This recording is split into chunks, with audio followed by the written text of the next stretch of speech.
Yep. All right. So thanks again for coming out today. I know it's a Friday, which is always a little bit difficult, and there's snow on the ground, which makes it even more difficult. But I think two great presentations so far with a lot of rich information. I want to introduce myself. Ryan, I head up our sales and operations here for Google in Cambridge and the greater Boston area.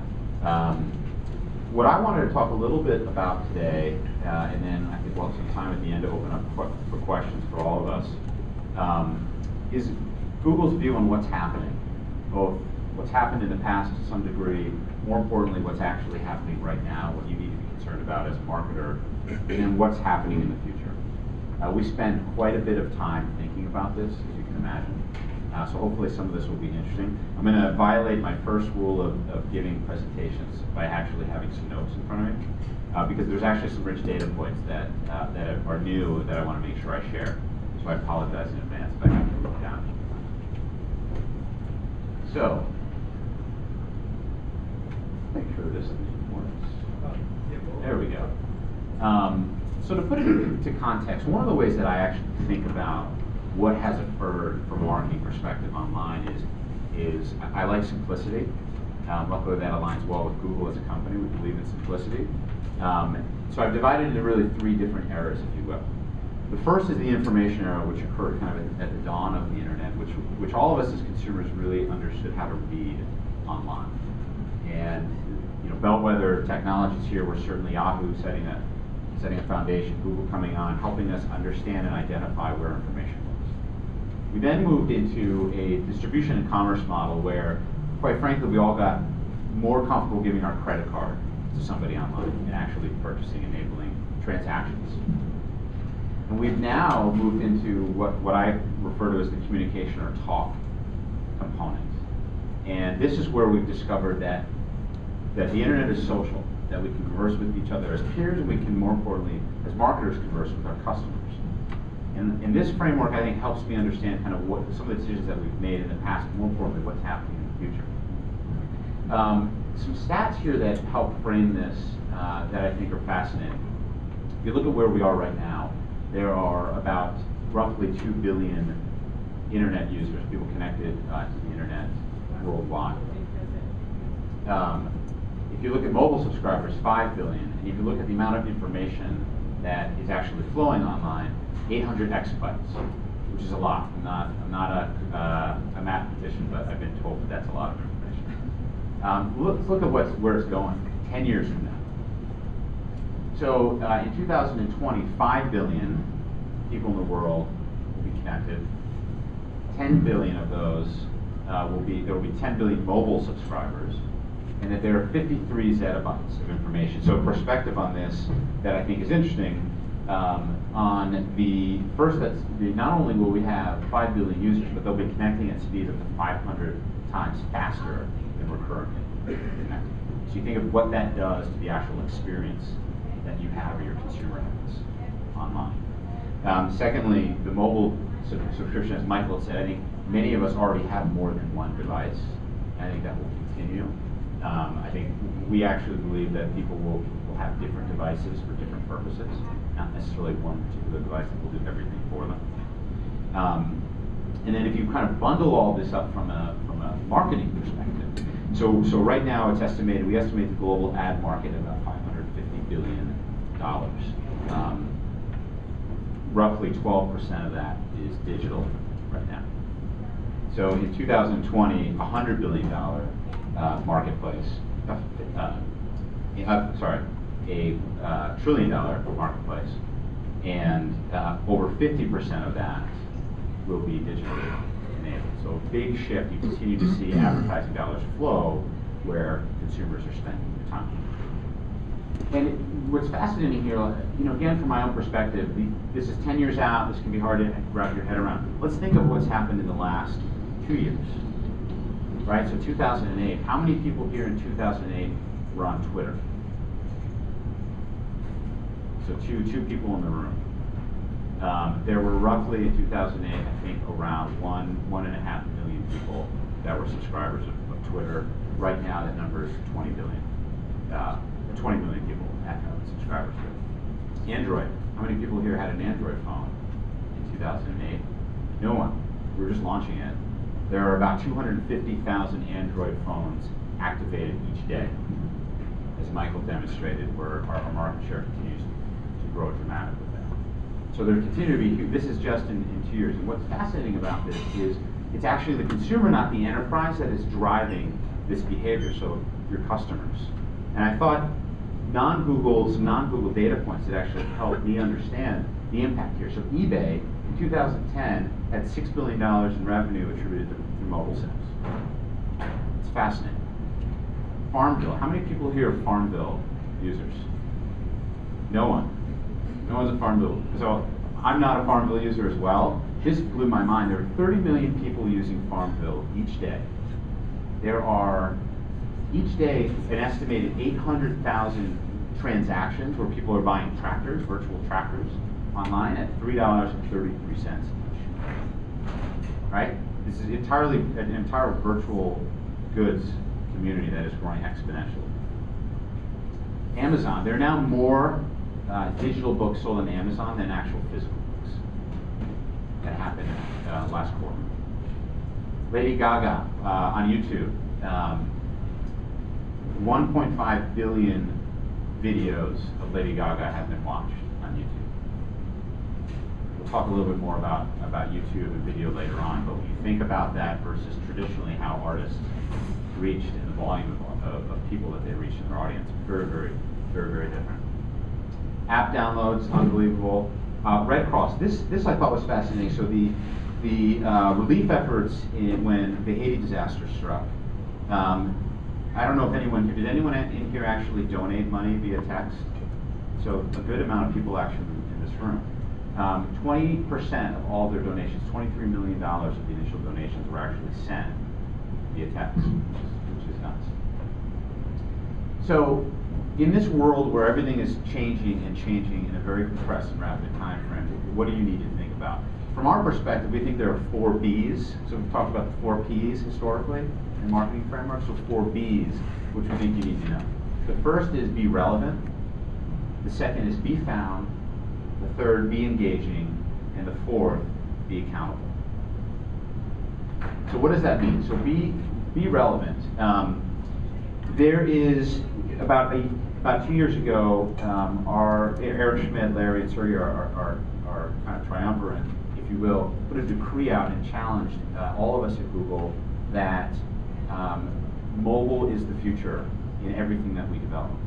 And if you look at our focus internally, every product that we launch, all of our operations and sales efforts, et cetera, have been built around enabling a mobile strategy or a mobile future. We think that this is critical. Half of all new internet connections are mobile connections. Data, this is fascinating. On your mobile device right now, if you look at the usage of data versus phone usage, voice usage, data usage has now passed voice usage for phones. So people they're not just using their phones, but they're actually using more as a data platform than they are as a voice platform. Again, fascinating. So mobile first is critical to us. We've invested obviously in the Android platform. We have 45 different manufacturers that are creating Android phones right now. That number continues to increase. And mobile, so for us, what's fascinating, we've seen the data, mobile search traffic has grown 500% in the last year for Google. So talk about being able to catch our eye. When we see actually where people are doing search queries from, they're doing it from mobile devices. And that number, if you map it against kind of our traditional growth rate against non-mobile user queries, the hockey stick is substantially more steep. So we think that number continues to grow. So mobile is key to everything that we are doing moving forward. And if you look at all of our advertising solutions, it will continue to be central, and it's something that I encourage you all, as Michael had pointed out, to make sure you're investing the right time and energy. We're seeing customers get this. So here's an example, 1-800-Flowers, many of you are probably familiar with this, finding that direct response marketing working very clearly for them on mobile. What's great about mobile right now is that there are less entrants that are in there and competing against it. It's cheaper, and you can scale. So if you're not doing anything from a mobile perspective now with Google, from an AdWords perspective, I really encourage you to engage with that. 1-800-Flowers, for example, received over 2 million mobile impressions on a campaign they ran, apologies. What's fascinating is their click-through rates are actually 2 to 3 times higher. So when they compare that against what's happening from a search perspective, non-mobile. So it's not only working, and it's working more cheaply for them, but it's working more effectively. Local is the other big threat for us. So we talk about mobile being a key strategy. Local is the next big push for Google. And if you look at now, as we look at those mobile searches that are happening, the vast majority of them have a local component, right? So here's an example of the ecosystem. People are looking for store hours. They're looking for driving directions. They're looking for restaurants nearby. They're using our mapping products. They are calling local businesses from the results. So you also have to make sure there's a great opportunity that you're engaging not only in the mobile ecosystem, but you're doing it in a targeted, localized way as well.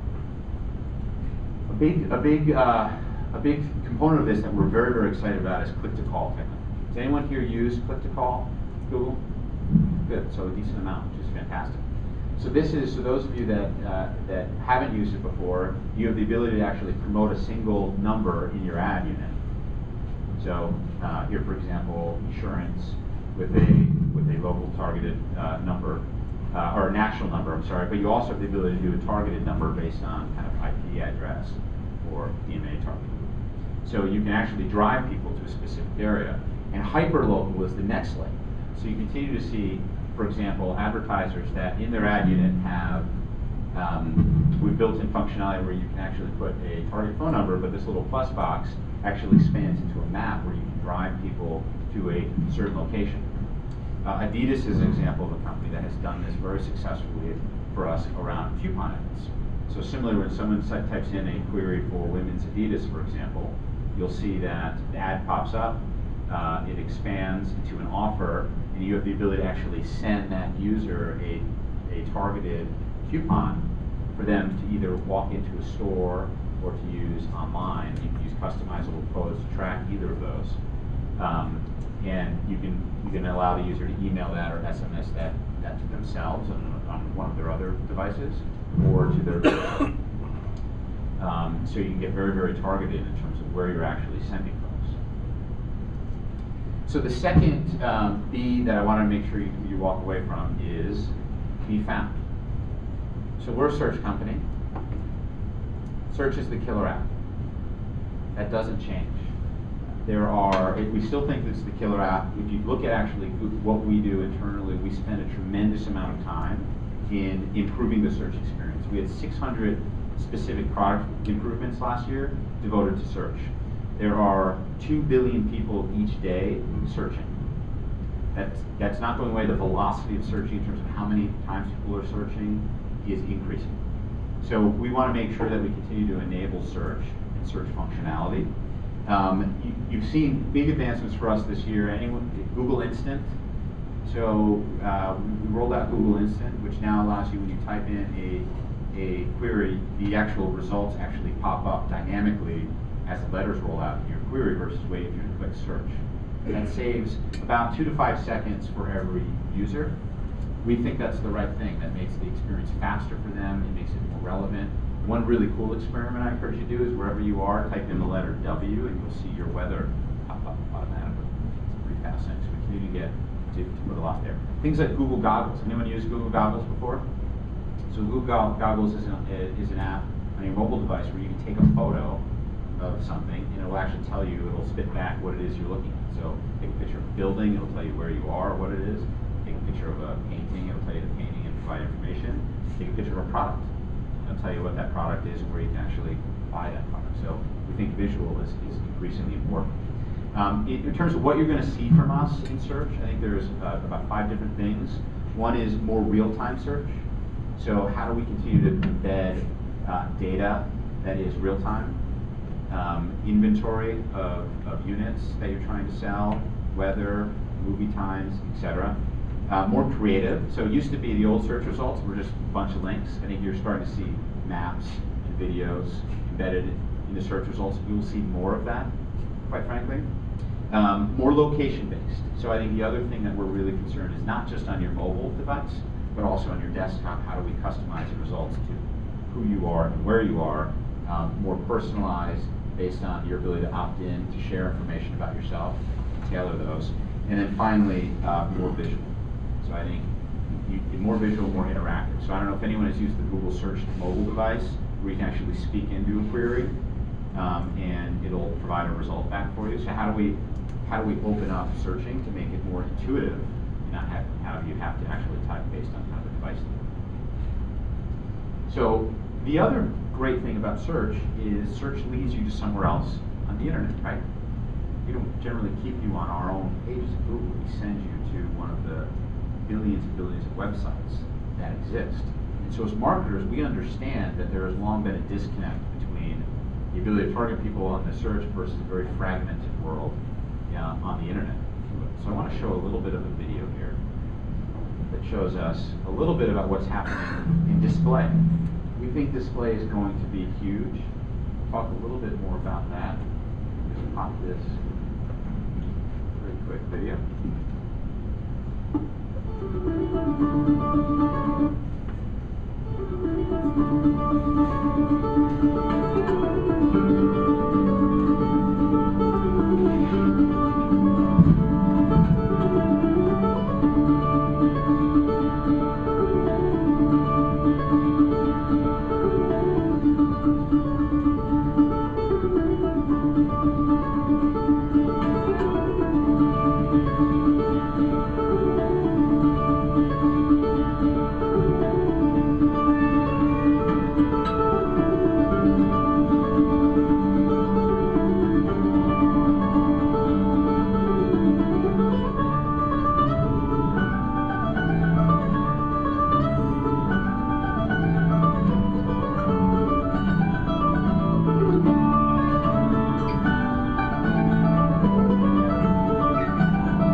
Fun kind of googly way of capturing the display market. We have over 2 million advertisers with Google that work with us in search advertising. Guess how many do display advertising? Throw some numbers out. Let's start cold calling. Anyone, throw numbers. 2 million search advertisers. How many are display advertisers? 200,000. 20%. All right, going once, going twice, 60,000. So we ask why. What's happening? We think it's hard. Really fragmented. It's difficult. You don't have the opportunity to run campaigns very simply, to optimize campaigns as you can in search. So a huge push for us over the last year and continuing to move forward will be around improving this ecosystem. There are 47 million new websites created, right? So it's impossible to manage display placements to reach the right advertiser. And so this is something that we hope to bring both simplicity to. So how do we actually make it more simple for you to use display advertising? I think the data is right now, for if you run a TV ad, so traditional television ads, your overhead is about 2 cents on every dollar. On the current display online marketplace, it's 28 cents per dollar. It's ridiculous. So we want to make this place much simpler to you as an advertiser. We want to make it open, right? So similar to our open operating model, we want to apply that to the display ecosystem.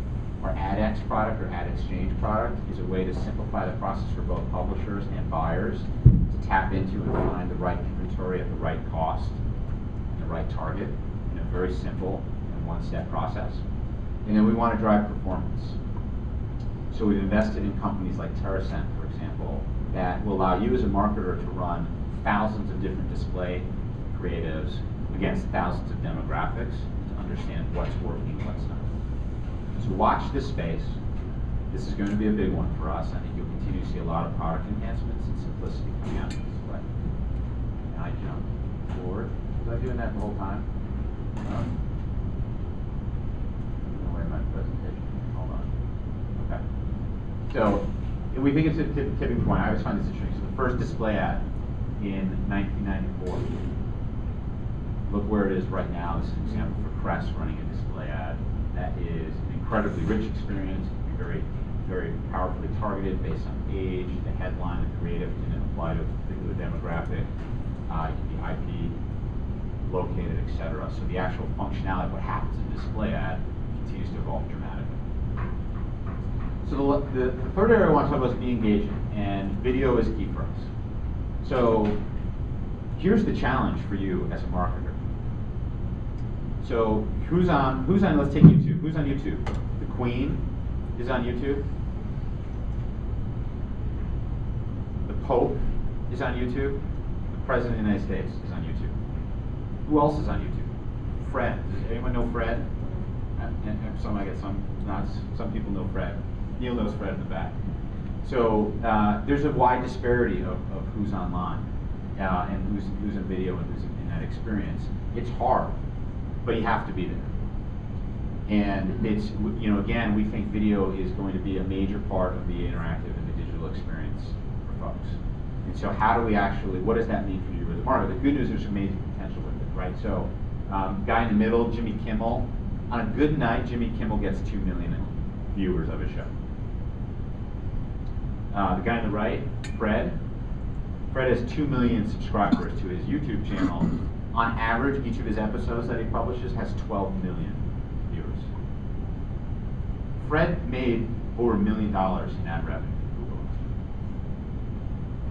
So I say this illustratively just to demonstrate that it's hard, right? The landscape, there's a lot out there, and you need to understand how to interact with your advertiser, but that video opens up a tremendous opportunity for you to do so if you do it correctly. And then the last thing I wanted to leave you with is be accountable. And I know this audience understands the necessity for being accountable, but I'm going to push you to think more diligently about it and more often. The power of digital is that you have that ability to test and measure. A lot of folks still are probably not doing it as deeply as they should be doing. I'll paint a case study for our purposes. So Google, we run an ad, the little blue link underneath it that links you from the result to a page. We ran a test recently. We wanted to see what's the right shade of blue on that link. Does it actually have an impact on how many people click, the click-through rate of people on those ads or not on those links? So we tested 42 shades of blue. And we did it actually against 2% of all of our search queries, so it's a pretty tremendous sample size for a statistically valid. And we actually identified the ideal color blue link. And what's unbelievable is that blue link, which has a little bit more red versus a little bit more green, for those of you that are color enthusiasts, the incremental, the actual number of clicks, the improvement in the number of clicks generated well over $250 million in incremental revenue to us as a company. So I say that just that level of minute detail can seem minute, but I use it as an illustrative purpose to make sure you're testing what you're running. We think it's critical. The days of running, and this is hard, right? You used to be able to set up a direct response television ad. You produce it, you roll it out there, let it run for 6 months, then you do measurement against it, and then if you wanted to change it, it would be another 3 months, right? So you had a 9-month kind of lead time. Shaking his head up front, so not everyone was taking 9 months to take it. But you have to continue to cycle very fast on this. The good news is the information's out there. We provide a lot of great free tools for you as marketers: Insights for Search, Conversion Optimizer, Google Analytics, Website Optimizer.